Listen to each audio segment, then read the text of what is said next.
Hello students, welcome to my class. Today I am going to discuss with you a poem from your English textbook First Flight. The name of the poem is The Tale of Custard the Dragon, composed by Ogden Nash. Ogden Nash wrote over 400 pieces of comic verse. He was best known as a producer of humorous poetry. মৰমৰ ছাত্ৰ ছাত্ৰীসকল, আজি মই তোমালোকৰ ইংৰাজী পাঠ্যপুথিত থকা দি টেল অফ কাষ্টাৰ্ড দি ড্ৰেগন নামৰ কবিতাটো অসমীয়াত আলোচনা কৰিবলৈ ওলাইছোঁ। আশা কৰোঁ তোমালোক সকলোৱে মনোযোগেৰে শুনিবা। এই পয়েমটো হ'ল এটা বেলাড। এতিয়া তোমালোকে প্ৰথমে জানিব লাগিব বেলাড কি। বেলাড হ'ল এনেকুৱা এটা গান বা এনেকুৱা এটা পয়েম যি আমাক এটা ষ্টৰী কয়। এতিয়া বেলাডবিলাকে বীৰত্ব প্ৰদৰ্শন কৰা বা সাহস দেখুওৱা কিছুমান কাহিনীও আমাক কয়। এতিয়া আমি যিটো কবিতা এতিয়া পঢ়িবলৈ গৈ আছোঁ সেইটো হ'ল এটা হিউমাৰাছ বেলাড। হিউমাৰাছ বেলাড মানে হিউমাৰাছ শব্দটোৰ অৰ্থ হ'ল হাঁহি উঠা। এই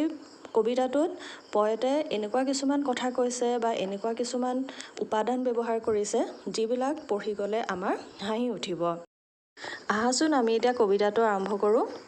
Belinda lived in a little white house with a little black kitten and a little grey mouse and a little yellow dog and a little red wagon and a really truly little pet dragon. এই পয়েমটোত Belinda নামৰ এজনী ছোৱালীৰ কথা কোৱা হৈছে। তাই এটা সৰু বগা ঘৰত বাস কৰিছিলে। তাইৰ 4টা পোহনীয়া জীৱ জন্তু আছিলে। এটা ক'লা মেকুৰী পোৱালি, চাইবৰণীয়া এটা নিগনি, এটা হালধীয়া ৰঙৰ কুকুৰ আৰু এটা ড্ৰেগন। ৰেলিঅ' ট্ৰুলিঅ' এই দুটা হ'ল ৰিয়েলি আৰু ট্ৰুলি, মানে প্ৰকৃততে এটা ড্ৰেগন আছিলে তাই। আৰু এই দুটা শব্দ আচলতে ৰাইম কৰিবৰ কাৰণে মানে ৰাইমিং ৱৰ্ড হিচাপে ইয়াত ইউজ কৰা হৈছে। Now the name of the little black kitten was Ink and the little grey mouse she called him Blink and the little yellow' dog was sharp as Mustard but the dragon was a coward and she called him Custard. এতিয়া ইহঁতৰ এই পোহনীয়া জীৱ জন্তুকেইটাৰ নাম কি আছিলে সেইটো আমি জানি লওঁ। ক'লা মেকুৰীটোৰ নাম আছিলে ইংক, নিগনিটোৰ নাম আছিলে ব্লিংক আৰু কুকুৰটোৰ নাম মাষ্টাৰ্ড ৰাখিছিলে। মাষ্টাৰ্ড মানে সৰিয়হ হয়, সৰিয়হৰ এটা চুক থাকে আৰু সি সিমানেই চোকা বুলি কৈছে, মানে সৰিয়হৰ সমানেই চোকা বুলি কৈছে সি। আৰু ইয়াত এই ড্ৰেগনটো যিটো আচলতে সঁচাকৈ এটা খুব ভয় লগা প্ৰাণী, তাক কিন্তু ইয়াত পয়েটে আমাৰ হাঁহি উঠাবৰ কাৰণে ইয়াক মানে খুব ভয়াতুৰ হিচাপে, কাৱাৰ্ড হিচাপে ইয়াত প্ৰেজেণ্ট কৰিছে। আৰু বেলিণ্ডাই তাৰ নাম ৰাখিছিলে custard. Custard the dragon had big sharp teeth and spikes on top of him and scales underneath, mouth like a fireplace chimney for a nose, and really truly daggers on his toes. Custard the dragon head big sharp teeth, মানে কাষ্টাৰ্ডৰ খুব ডাঙৰ ডাঙৰ আৰু চোকা দাঁত আছিল। And spikes মানে হ'ল জোং বা কাঁইট। ড্ৰেগনটোৰ গাৰ ওপৰত, টপ অফ হিম, টপ মানে হ'ল ওপৰত, তাৰ গাৰ ওপৰত কাঁইটেৰে ভৰি আছিলে। এণ্ড স্কেলছ আণ্ডাৰনিথ, স্কেলছ মানে হ'ল কিছুমান বাকলি বা প্লেট, আণ্ডাৰনিথ মানে তলত। যিহেতু ড্ৰেগনটো এটা সৰীসৃপ প্ৰাণী, সৰীসৃপ প্ৰাণীবিলাকে এই সিহঁতৰ গাত থকা স্কেলছবিলাকৰ জৰিয়তে সিহঁতি বগোৱা বাই যায়। গতিকে ড্ৰেগনটোৰ গোটেই গাত তাৰ তলফালে কিছুমান বাকলি আছিলে আৰু গাৰ ওপৰত কিছুমান কাঁইট আছিলে, বিন্ধিব পৰা কিছুমান পইণ্টেড থৰ্নছ আছিলে। Mouth like a fire place, তাৰ মুখখন জুহালৰ লগত তুলনা কৰিছে কাৰণ তাৰ মুখেদি জুই ওলাই থাকে। চিমনি ফৰ এ নোজ, তাৰ নাকটো চিমনিৰ লগত তুলনা কৰিছে। চিমনি ধোঁৱা ওলাই যাবৰ কাৰণে ব্যৱহাৰ কৰা হয় আৰু তাৰ নাকটো চিমনিৰ লগত তুলনা কৰিছে। And realio' trulio' daggers on his toes, dagger মানে হ'ল এটা স্পেচিয়েল কাইণ্ড অফ নাইফ, তাৰ দুইফালে চুক থাকে, মানে ধাৰ থাকে আৰু সেইটো অস্ত্ৰ হিচাপে, ৱেপন হিচাপে ইউজ কৰা হয়। আৰু টো মানে হ'ল ভৰিৰ আঙুলি, ভৰিৰ আঙুলিবিলাকত ডেগাৰ লাগি থকা বুলি কৈছে ড্ৰেগনৰ। আৰু তাৰ এই গোটেই ডেছক্ৰিপশ্যনটো পঢ়ি আমি গম পাইছোঁ যে সি কিমান বেছি ভয় লগা এটা প্ৰাণী। Belinda was as brave as a barrel full of bears, and ink and blink chased lions down the stairs. Mustard was as brave as a tiger in a race, but Custard cried for a nice safe case. Belinda ইমানেই বেছি সাহসী বুলি কৈছে যে এটা ভালুকৰ গ্ৰুপৰ যিমান সাহস থাকিব, এটা ভালুকৰে বহুত বেছি সাহস থাকে, সি বহুত বেছি ভয় লগা। আৰু যদি কেইবাটাও বিয়েৰ একেলগে গোট খায় এটা বিয়েৰৰ গ্ৰুপ সি বহুত বেছি মানে সাহসী হ'ব এটা বেলিণ্ডাৰ অকলে ইমান বেছি সাহস আছে বুলি কৈছে ইংক আৰু ব্লিংক ইহঁত দুটা ইমান বেছি সাহসী যে সিহঁতে সিংহকো খেদি যাব পাৰে চেষ্ট মানে খেদি যোৱা ষ্টেপেৰে সিংহকো সিহঁতে খেদি লৈ যাব পাৰে আৰু এইখিনিতে আমাৰ হাঁহি উঠিছে কাৰণ ইংক আৰু ব্লিংক ইহঁত দুটা হ'ল এটা নিগনি আৰু এটা মেকুৰী আমি সকলোৱে জানো যে সিংহ এটা নিগনি আৰু মেকুৰীয়ে খেদি নিব পাৰে নে নোৱাৰে আমাক হাঁহিবৰ কাৰণে পয়েটে এনেকুৱা ধৰণৰ কথাবিলাক পয়েমটোত দিছে Mustard was as brave as a tiger in a rage এটা বাঘ যি খঙত থাকে খঙত থকা এটা বাঘৰ সাহসটো বহুত বেছি হয় আৰু কুকুৰটোৰ মানে মাষ্টাৰ্ডৰ সাহসটো তেনেকুৱা বুলি কৈছে তাৰমানে সিমান পৰিমাণৰ সি সাহসী অন্যহাতে কাষ্টাৰ্ডক দেখুৱাইছে খুব ভয়াতুৰ হিচাপে কাৰণ সি এটা সুৰক্ষিত সজা অনবৰত বিচাৰি পেলাই কান্দি থাকে কাৰণ সি ইমানেই ভয়াতুৰ সি ভাবে যে মই যদি কেজৰ ভিতৰত সোমাই থাকোঁ তেতিয়া মোক কোনেও এটেক কৰিব নোৱাৰে সি এটা কেজৰ ভিতৰতহে সুৰক্ষিত অনুভৱ কৰে Belinda tickled him. She tickled him unmerciful. Tickled মানে হ'ল সুৰসুৰাই দিয়া বা কুটকুটাই দিয়া বেলিণ্ডাই খুব নিৰ্দয়ভাৱে কাষ্টাৰ্ডক কুটকুটাই দিছিল Ink Blink and Mustard they rudely called him Percival ইহঁতকেইটাই খুব নিষ্ঠুৰভাৱে কাষ্টাৰ্ডক পাৰ্চিভেল বুলি মাতিছিলে পাৰ্চিভেল হ'ল মেডিয়াভেল আৰু মডাৰ্ণ ষ্টৰীত থকা এটা কেৰেক্টাৰ যিটো মানে ইন'চেণ্ট টাইপ আৰু ফুলিছ টাইপ অফ কেৰেক্টাৰ আৰু পাৰ্চিভেলৰ লগত কাষ্টাৰ্ডৰ বহুতখিনি সাদৃশ্য দেখি ইহঁতে কাষ্টাৰ্ডক পাৰ্চিভেল বুলি মাতিছিল দে অল ছেট লাফিং in the little red wagon at the realio' trulio' cowardly dragon ইয়াত গোটেইকেইটা লিটিল ৰেড ৱাগনখনত বহি আছিলে আৰু এইদৰে কাষ্টাৰ্ডক জোকাই আছিল হাঁহি ধেমালি কৰি সিহঁতে ৰেড ৱাগনখনতে বহি আছিল বেলিণ্ডা গিগল টিল চি চুক দি হাউচ গিগল মানে হ'ল খিককৈ হহা বেলিণ্ডাই খিককৈ হাঁহিছিলে আৰু ইমানেই হাঁহিছিলে যে তাইৰ হাঁহিত গোটেই ঘৰটো লৰি গৈছিল চুক মানে লৰি যোৱা বা জোকাৰ খাই যোৱা and Blink said week is giggling for a mouse Blink said week শব্দটো হ'ল যেতিয়া নিগনিয়ে খিককৈ হাঁহে সেই হহাৰ শব্দটো উইক নিচিনা এটা শব্দ হয় Ink and Mustard rudely asked his age when Custard cried for a nice safe cage যেতিয়া কাষ্টাৰ্ডে এটা সুৰক্ষিত সজা বিচাৰি কান্দে চিঞৰ বাখৰ কৰে তেতিয়া ইংক আৰু মাষ্টাৰ্ডে তাৰ বয়সটোৰ কথা সোধে তাক কয় যে তুমি এতিয়া ইমান সৰু হৈ আছা নেকি যে তোমাক এটা কেজ লাগে ভিতৰত সোমাই থাকিবলৈ Suddenly they heard a nasty sound.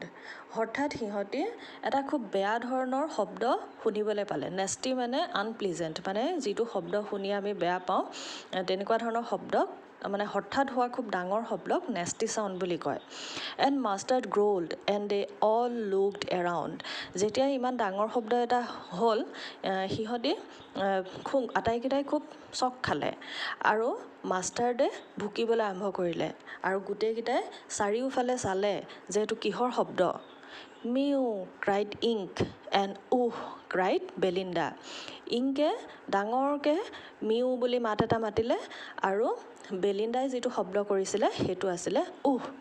For there was a pirate climbing in the winda আৰু সেই শব্দটো কৰিছিলে এটা পাইৰেট মানে হ'ল জলদস্যু যি জাহাজ আক্ৰমণ কৰে আৰু লুটপাট কৰে তাক কোৱা হয় পাইৰেট সেই তেনেকুৱা ধৰণৰ জলদস্যু এটা সিহঁতৰ ঘৰৰ খিৰিকীয়েদি ভিতৰলৈ সোমাই আহিছিলে ক্লাইম্বিং ইন দি উইণ্ডা মানে উইণ্ডো খিৰিকীয়েদি বগাই ভিতৰলৈ সোমাই আহিছিল Pistol in his left hand, pistol in his right, and he held in his teeth a cutlass bright. তাৰ দুইটা হাতত দুটা পিষ্টল আছিল আৰু মুখত এখন সৰু ধৰণৰ তৰোৱাল সি কামুৰি ধৰি আছিলে কাটলাছ মানে হ'ল বেকা ধৰণৰ এখন সৰু তৰোৱাল উজ্জ্বল এখন কাটলাছ তাৰ মুখত মানে সি দাঁতেৰে কামুৰি ধৰি আছিলে his beard was black one leg was wood beard মানে হ'ল দাড়ি তাৰ দাড়িখিনি ক'লা আছিলে আৰু তাৰ এখন ভৰি কাঠৰ আছিলে হয়তো জাহাজ লুটপাট কৰিবলৈ যাওঁতে সি কিবা কৰি পেলাই দুখ পাইছিলে আৰু এখন ভৰি কাটিবলগীয়া হৈছিলে চাগে সেইকাৰণে তাৰ এখন ভৰি কাঠেৰে বনোৱা হৈছিলে কাঠৰ ভৰি এখন লগাই থোৱা আছিলে it was clear that the pirate meant no' good আৰু সি যি ধৰণে সিহঁতৰ ঘৰত সোমাই আহিছিলে এইটো স্পষ্ট হৈ পৰিছিলে যে তাৰ উদ্দেশ্যটো ভাল নহয় সি হয়তো গোটেইকেইটাকে আক্ৰমণ কৰাৰ উদ্দেশ্যে ঘৰৰ ভিতৰলৈ সোমাই আহিছিল Belinda পেল্ড and C cried help help পাইৰেটটো সেইধৰণে বেলিণ্ডাৰ ঘৰৰ ভিতৰত যেতিয়া সোমাই আহিলে তেতিয়া বেলিণ্ডা ভয়তে হেতা পৰি গ'ল আৰু তাই সহায় বিচাৰি চিঞৰিবলৈ ধৰিলে বাট mustard fled with a টেৰিফাইড Yelp কিন্তু মাষ্টাৰ্ডে বেলিণ্ডাক সহায় কৰাৰ বিপৰীতে সি পলাইহে গুচি গ'ল উইথ এ টেৰিফাইড য়েল্প এটা খুব ভয় লগা ডাঙৰ চিঞৰ এটা মাৰি সি পলাই গ'ল Ink trickle down to the bottom of the household ইংকে ট্ৰিকল ডাউন মানে আঁতৰি গুচি যোৱা পলাই গুচি যোৱা ঘৰৰ তলিয়েদি কেনিবা গৈ সি লুকাই থাকিল and little mouse Blink strategically mouse hold আৰু মাউচটোৱেও নিগনিটোৱেও সি সাধাৰণতে যি ধৰণে সুৰকৈ গৈ পেলাই তাৰ গাঁতত সোমায়গৈ সেইদিনাখন তেতিয়াও সি সেইধৰণেই তাৰ গাঁতত সোমাই থাকিলগৈ তাৰমানে পাইৰেটটো অহাৰ সময়ত সিহঁতি গোটেইকেইটা পেট এনিমেলছে ইংক ব্লিংক মাষ্টাৰ্ড ইহঁত তিনিওটাই বেলিণ্ডাক তাতে এৰি থৈ পলাই গুচি গ'ল আৰু সেই সময়ত থাকি গ'ল কোন Custard but up jumped Custard snorting like an engine Custard কিন্তু পলাই নগ'ল সি বেলিণ্ডাক ছেভ কৰিবলৈ আগবাঢ়ি আহিল সি snorting like an engine snorting মানে ঘৰ ঘৰ শব্দ এটা কৰা যেনেকৈ ইঞ্জিনটো ষ্টাৰ্ট দিওঁতে যেনেকুৱা ঘৰ ঘৰ শব্দ এটা হয় সি তেনেধৰণে নাকেৰে এটা শব্দ কৰিলে clashed his tail like irons in a dungeon clashed মানে হ'ল হিটেড আঘাত কৰা ডানজিয়ন মানে আণ্ডাৰগ্ৰাউণ্ড প্ৰিজন মাটিৰ তলৰ জেইলত যেনেধৰণে বাৰবিলাক থাকে লোহাৰ বাৰবিলাক থাকে সেই তেনেকুৱা ধৰণৰ বাৰৰ নিচিনা কাষ্টাৰ্ডৰ টেইলেৰে খুব কোবাবলৈ ধৰিলে ইফালে সিফালে কোবাই পেলাই এটা মানে হাৰ্ছ মেটেলিক চাউণ্ড এটা সি ক্ৰিয়েট কৰিলে with a clatter and a clank and a jangling squirm clatter and a clank মানে যেতিয়া আইৰণক মাৰে লোহাক কোবালে যেনেকুৱা ধৰণৰ এটা টং টং শব্দ এটা হ'ব এটা জোনজোননি শব্দ হ'ব মানে শিকলীয়া কৰা নিচিনা শব্দ এটা হ'ব তেনেকুৱা ধৰণৰ এটা শব্দৰ সৃষ্টি হ'ল জেংলিং স্কুইৰিম জেংলিং মানেও হাৰ্ছ মেটেলিক চাউণ্ড স্কুইৰিম মানে হ'ল লৰোৱা ইফালৰ পৰা সিফাললৈ কোবোৱা বা মৰা কাষ্টাৰ্ডে তাৰ টেইলডাল এনেকুৱা ধৰণে ইফালৰ পৰা সিফাললৈ কোবালে যে মেটেলিক চাউণ্ড এটা ওলালে he went at the pirate like a robin at a worm আৰু সি সেইধৰণে নিজকে সাজু কৰিলে পাইৰেটটোৰ লগত যুদ্ধ কৰিবলৈ আৰু ৰবিন বাৰ্ড এটা ৰবিনটো হ'ল এটা চৰাই সি ৱৰ্ম খায় কেঁচু এটা যেনেকৈ থাপ মাৰি আনি পেলাই ৱৰ্মটোৱে গিলি থৈ দিয়ে সেইধৰণে কাষ্টাৰ্ডেও পাইৰেটটোৰ ওপৰত জঁপিয়াই পৰিলে তাক খাবৰ কাৰণে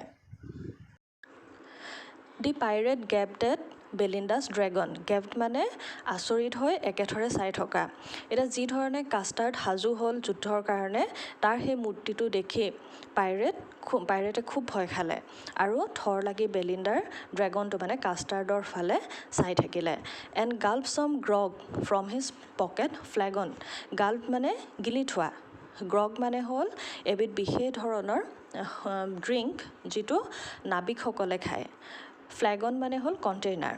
এতিয়া পাইৰেটটোৱে তাৰ পকেটত থকা কণ্টেইনাৰৰ পৰা অলপ গ্ৰগ উলিয়াই গিলি থ'লে খাই ল'লে he fired 2 bullets but they did not hit আৰু কাষ্টাৰ্ডৰ ফালে চাই মানে তাৰ বন্দুকেৰে 2টা বুলেট কাষ্টাৰ্ডৰ ফালে মাৰি পঠিয়ালে কিন্তু সেই বুলেটকেইটা গৈ কাষ্টাৰ্ডৰ গাত নালাগিল আৰু কাষ্টাৰ্ড বাচি গ'ল and Custard gobbled him every bit gobbled মানে হ'ল ইট ফাষ্ট অৰ চুৱেল' গিলি থোৱা আৰু কাষ্টাৰ্ডে আহি পাইৰেটটোক গিলি থৈ দিলে বেলিণ্ডা এম্ব্ৰেছড হিম মাষ্টাৰ্ড লিকড হিম যেতিয়া পাইৰেটটো মৰিল কাষ্টাৰ্ডে যেতিয়া পাইৰেটটোক গিলি থৈ দিলে এই বেলিণ্ডাৰ পেট এনিমেলছকেইটা য'ত লুকাই আছিলে লুকাই থকা জেগাৰ পৰা সিহঁতি ওলাই আহিলে আৰু কাষ্টাৰ্ডক নিজৰ ধৰণে সকলোৱে কৃতজ্ঞতা বা মৰম তাক যাচিলে বেলিণ্ডা এম্ব্ৰেছড হিম এম্ব্ৰেছড মানে হ'ল সাৱটি ধৰা বেলিণ্ডাই আনন্দতে আৰু মৰমতে কাষ্টাৰ্ডক সাৱটি ধৰিলে মাষ্টাৰ কাষ্টাৰ্ড লিকড হিম লিকড মানে চেলেকি দিয়া মাষ্টাৰ্ডে কাষ্টাৰ্ডক চেলেকি দিলে no one mourned for his pirate victim mourned মানে দুখ প্ৰকাশ কৰা আৰু ভিক্টিম মানে হ'ল চিকাৰ এই যে পাইৰেটটো চিকাৰৰ বলি হ'ল পাইৰেটটো যে মৰিল তাৰ কাৰণে কিন্তু কোনেও দুখ প্ৰকাশ নকৰিলে ink and blink in glee did gyrate around the dragon that at the pirate glee মানে হ'ল আনন্দ ফূৰ্তিতে ইংক আৰু ব্লিংকে ফূৰ্তিতে ইয়াক মানে কাষ্টাৰ্ডক মাজত লৈ সিহঁতি চাৰিওফালে ফূৰ্তিতে ঘূৰিবলৈ ধৰিলে But presently up spoke little dog Mustard, I would have been twice as brave if I had not been flustered. কিন্তু সেই সময়ত লিটল ডগ মাষ্টাৰ্ডে ক'লে যে পাইৰেটটো অহা সময়ত মই যদি নাৰ্ভাছ নকৰিলোহেঁতেন যে মই কি কৰিম কি নকৰিম এনেকুৱা ধৰণৰ কনফিউজন এটা মোৰ যদি নাহিলেহেঁতেন তেতিয়া মোৰ বিশ্বাস আছে যে কাষ্টাৰ্ডতকৈ দুগুণ সাহসেৰে মই যুদ্ধ কৰিব পাৰিলোহেঁতেন পাইৰেটটোৰ লগত and up spoke ink and up spoke blink we would have been 3 times as brave we think তাকে দেখি ইংক আৰু ব্লিংকেও ক'লে যে আমি ভাবোঁ আমি কাষ্টাৰ্ডতকৈ 3 গুণ সাহসেৰে যুদ্ধ কৰিব পাৰিলোহেঁতেন and custard said I quiet agri আৰু কাষ্টাৰ্ডে কি বুলি ক'লে যে মই সম্পূৰ্ণ সন্মত কোৱাইট QUIT কোৱাইট মানে সম্পূৰ্ণ এগ্ৰী যে that everybody is braver than me যে সকলোৱে মোতকৈ বেছি সাহসী এতিয়া মাষ্টাৰ্ড ইংক ব্লিংক ইহঁতি কামটো কৰিব নোৱাৰিলেও প্ৰকৃততে কৰিব নোৱাৰিলেও সিহঁতি কিন্তু কেতিয়াও কথাৰে তল নপৰে অন্যহাতে কাষ্টাৰ্ডেই সকলো কৰিলে কিন্তু সি কেতিয়াও কথাৰে ওপৰত যাব নিবিচাৰে সি সদায় হাম্বল হৈ থাকিব বিচাৰে Belinda still lives in her little white house with her little black kitten and her little grey mouse and her little yellow dog and her little red wagon and her really truly little pet dragon. Belinda is as brave as a barrel full of bears and ink and blink says lions down the stairs. Mustard is as brave as a tiger in a race but Custard keeps crying for a nice safe case. Belinda এতিয়াও সেই সৰু বগা ঘৰটোতে বাস কৰিছে বুলি কৈছে তাইৰ পেট animals কেইটাৰ লগত কিটেন মাউচ ডগ ড্ৰেগন ইহঁতকেইটাৰ লগতে তাই আগৰ দৰে বাস কৰিছে বুলি কৈছে আৰু আগতে যিবিলাক ঘটনা ঘটি আছিলে সিহঁতৰ জীৱনত যে কাষ্টাৰ্ডক সিহঁতি কাৱাৰ্ড বুলি জোকায় আৰু কাষ্টাৰ্ডেও এটা নাইচ ছেফ কেছ বিচাৰি আমনি কৰি থাকে কান্দি থাকে এনেকুৱা ধৰণৰ ঘটনাবিলাক যে আগতে হৈ আছিলে এতিয়াও সেই একেধৰণে চলি আছে পাইৰেটৰ লগত যুদ্ধ কৰা কাষ্টাৰ্ডে যে সেই পাইৰেটটোক মাৰি পেলাইছিলে গিলি থৈছিলে সেই ঘটনাটোৰ পৰা আমি সকলোৱে গম পাইছোঁ যে কাষ্টাৰ্ড আচলতে কাৱাৰ্ড নহয় বিপদৰ সময়ত সিয়ে সকলোকে ৰক্ষা কৰিছিলে পাইৰেটটোৰ পৰা